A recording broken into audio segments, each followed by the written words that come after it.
Hey guys, have you ever wondered what's the difference between a catamaran hull and a monohull? Especially in a fishing boat, let's say a center console fishing boat. What in the world's the difference between the two and why should I care? Is one better than the other? Well, come on, let's walk out here to the boat and I'll try to explain that to you. Hey guys, it's Mark with Gables on the Go, and I'm out on the boat today. As you can see, the boat is not in the water, it's sitting here in my driveway.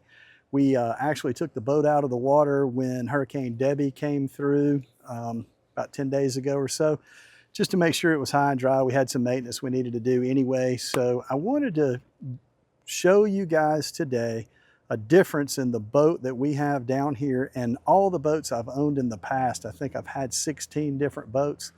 And this one has been one of my favorites, and there's some very specific reasons why. And I wanted to share with you what is the difference between a catamaran hull and a monohull, and why does it matter, and why did we choose the catamaran hull down here in the Florida Keys?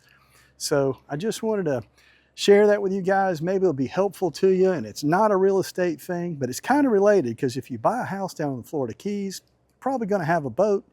And the type boat that you buy, it'll be very important. I've actually had customers call me on the phone and say, this is the boat I have, and I need the house to go with it. And we got to consider things like draft and size of the boat, and do we have room where it's going to park, and all the things. And sometimes that can actually curb, what house you buy versus what house you don't, depending on how important your boat is to you.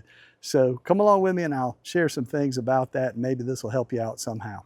So this is our boat, guys. It is a center console. It's actually 26 feet overall length. It's a 2006 Pro Cat, and it's actually, the hull's 23.5 feet long, but the overall length of the boat is 26 feet and a few inches.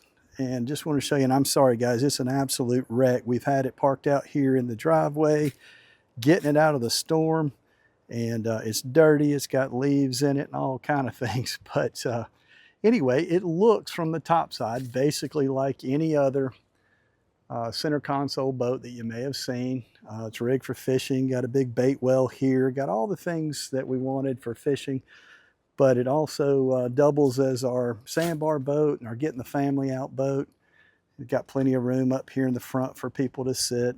One nice thing about catamarans is they are generally wider than a similarly length or similar length monohull boat, because the front of the boat up here doesn't come quite to the same V. It carries the beam, that's the word I'm looking for. It carries the beam further forward up in this area, so you have more width at the front of the boat.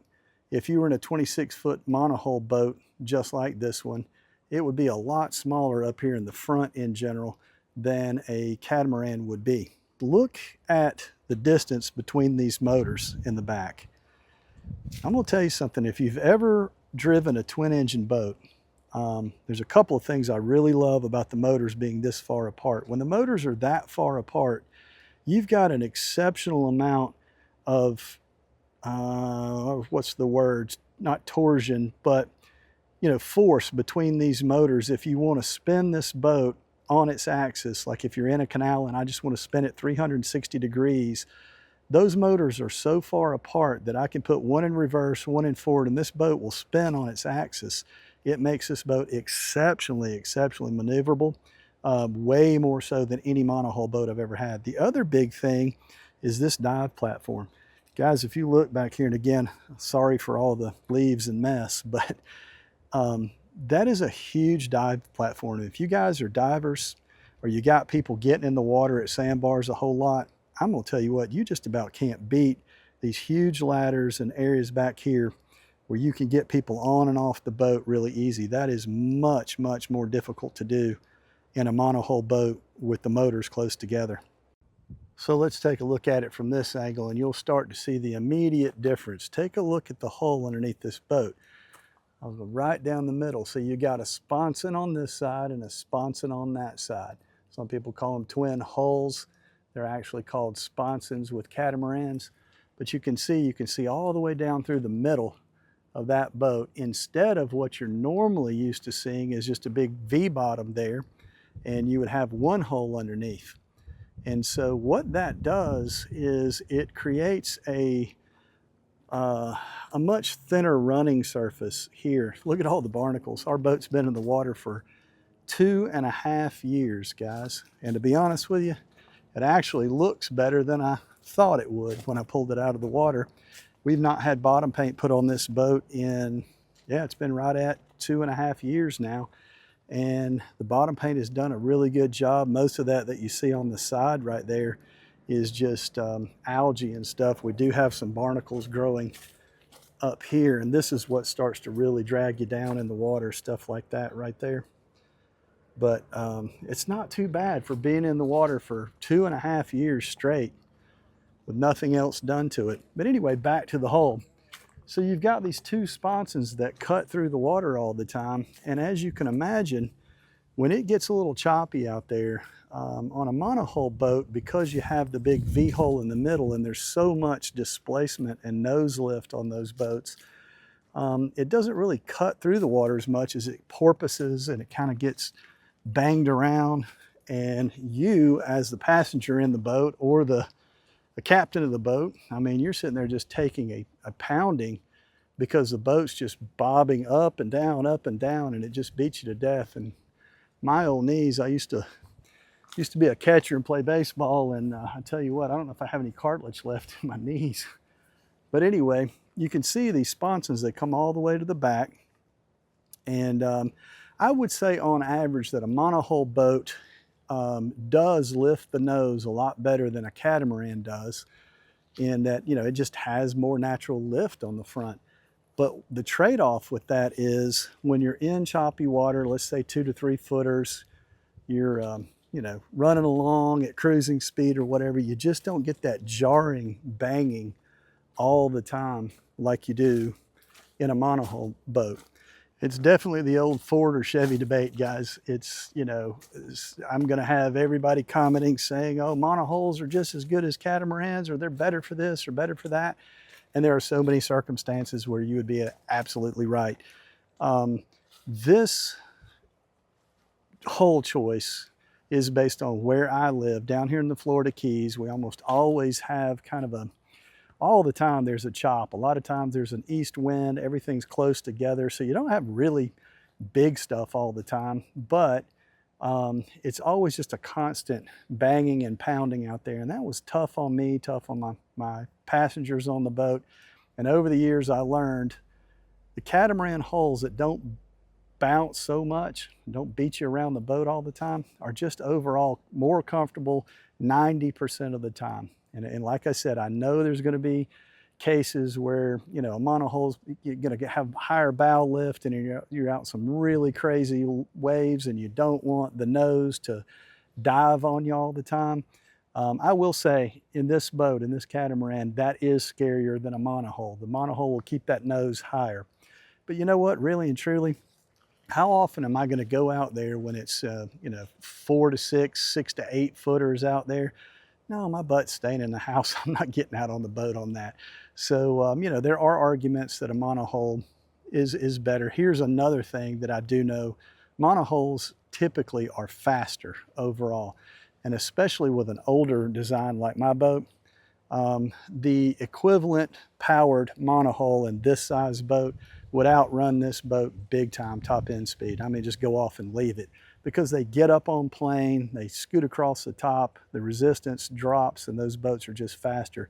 If that same boat with that same power on it was a monohull, it would probably do 20 miles per hour faster than my boat does. You can see there I've got twin Yamaha 150s. They're old, they're beat up, they got about 1,400 hours on them, but they have been rock solid reliable.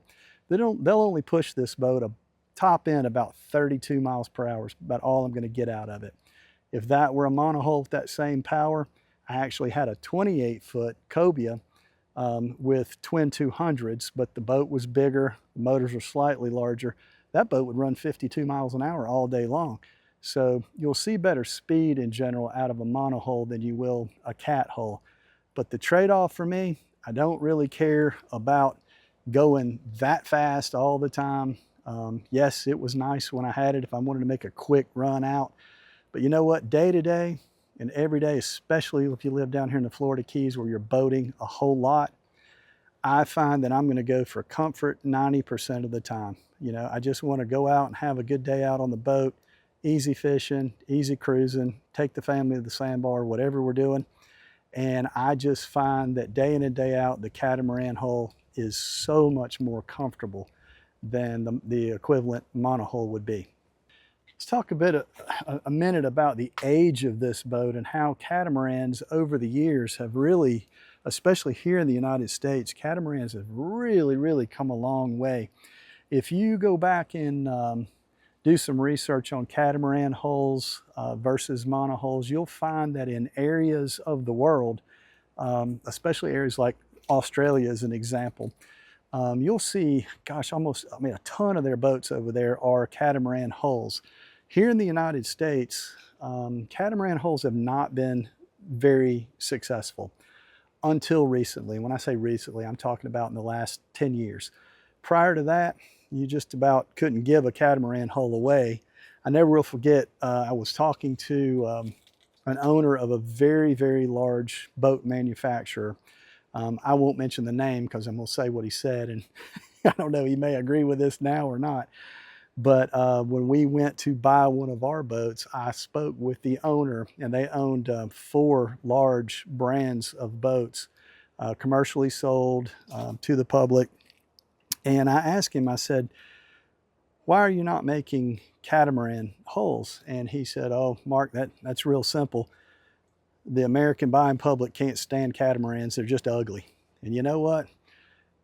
Back in 2006, when this boat was built, I agree with you. Catamarans are just dumpy, stupid looking boats. They really don't have a lot of curb appeal to them, so to speak, using real estate terms. And I agree with that statement so much. But you know what? If you've seen the new catamarans now, I mean, gosh, the new Freemans, they are gorgeous boats, gorgeous, and they're fast and they're stable, and you get the benefits of the catamaran hull. WorldCat, one of their favorite ones that they have out now that I really love is the 280 dual console. I'm not sure what their number is after it, but it's a 28-foot dual console catamaran. And I mean, that's a sexy boat from the side for sure. And I'd buy one of those in a heartbeat if I had that kind of money. But yeah, the whole reason really wasn't based in the function of the boat. It was mainly just what appeals to the American buyers. In other parts of the world, catamarans have been selling great forever. And I don't think that most people could deny how effective a catamaran hull is in so many ways over a monohull. I think when you get down to the brass tacks of it, monohulls are just faster. They're more fuel efficient on average. And again, guys, if you've got research or specifications, oh, Mark, that Freeman so-and-so boat gets better fuel mileage and runs faster and does all that. Yes, all those things are true. You can find a specific example of why a monohull or a cat would be better over the other that has nothing to do with the boat I'm talking about. But for me, this boat, it was relatively inexpensive. It's built like a tank. I think the company ran into some problems with a couple boats sinking, and I'm not sure what it was mechanically on them, where they got water in the hulls, and it just kind of wrecked the company for this particular brand. But down here in the Keys, you will see this actual boat from those years, 2006, 2007, right in there. There's a ton of our rental boats down here still running this exact model right here, and a couple larger than this. The reason for it, they were extremely well-built boats. They were kind of a do-it-all boat. They were comfortable for everything. They're rugged, they're well-built, and it was a good value, especially when the company went out of business. It's like, well, nobody wanted them that much anymore, so you could pick one up pretty cheap. I think when I first bought this boat 4.5 years ago, when Laurie and I got down here to the Keys, I think we paid $35,000 for this boat. And it was in a lot better shape than it is now cosmetically, because this thing, man, we have beat it up. We have driven it up on sandbars. I've been hit by another boat at a gas pump. Yeah, believe that or not, at the gas pump. I mean, this thing has been through the ringer. And the one thing I can say about this particular boat is it has just kept a lick, took a licking and kept on ticking. It's been, I've kept my maintenance up. Mechanically, it's sound, and it's just been a fantastic boat. Let me give you some numbers on this boat that might be relevant to you. So this boat with the twin Yamaha 150s on the back, like I said, my top end speed on this will only be about 30 miles per hour, 30 to 32, depending on how I'm loaded. And my cruising speed is right around 26 to 27. Fuel efficiency on this boat. This is not a very fuel efficient boat. I will get right about 2 miles per gallon on this boat. So, you know, if we're taking a 50-mile run during a day to go fishing or whatever, I'm going to burn about 25 gallons of fuel. At today's prices, you know, that's a nice little chunk of money just to go take a, you know, a 50-mile fishing trip. And 50 miles in a day is not much on a boat if you're going fishing, especially if you're trolling and you're chasing mahi. But I figure my fuel mileage right at 2 miles per gallon on this boat. One thing that is very nice about this particular model, the fuel tanks on this boat it's 255 gallons. It's got dual tanks on either side, and this boat will hold 255 gallons of fuel. I mean, theoretically, that'll take me over 500 miles in this boat. I could run from here into the Bahamas and back twice. Wouldn't do it on this boat. I don't think I'd want to trust this one to go over to the Bahamas and back on. It's not a crossing boat in my mind. I know a lot of people would, but the fuel range on this boat is absolutely unbelievable. I will say this, I don't like to fill this boat up all the way, not only at the gas pump, because that is a chunk of change, but it makes the boat exceptionally heavy and lethargic in the water. And if I load, you know, 4, 5, 6 people on this boat, man, we're heavy. We are really heavy. And I don't like that nose wanting to go down on me if I were to get into some heavier, you know, waves and stuff. So I typically keep, you know, a half a tank to a fourth of a tank of fuel in this thing pretty much all the time. And we just top off as we need it, you know, as we're using the boat to go do different things. And that lasts us plenty long. We're not at the gas pump that much. The benefit that I see in a catamaran boat is comfort. It is just day-to-day comfort. It's not going to be your fastest boat. It's not going to be your best fuel mileage. But I will tell you what it lacks in those areas, I find for us, it just really makes it a good, solid choice. And I'll be honest, as long as I live in the Florida Keys and can afford to, I don't think that I will ever have another style of boat. I'm always going to have a catamaran hull. It's just been that impactful for us. Guys, I hope you've enjoyed this video. I tell you what, it is a hot and humid day out here today. I'm sweating bullets, so it's time to get off this boat. But I hope you enjoyed the video. Maybe something I shared with you here will help you if you're trying to decide between a mono hull and a cat hull.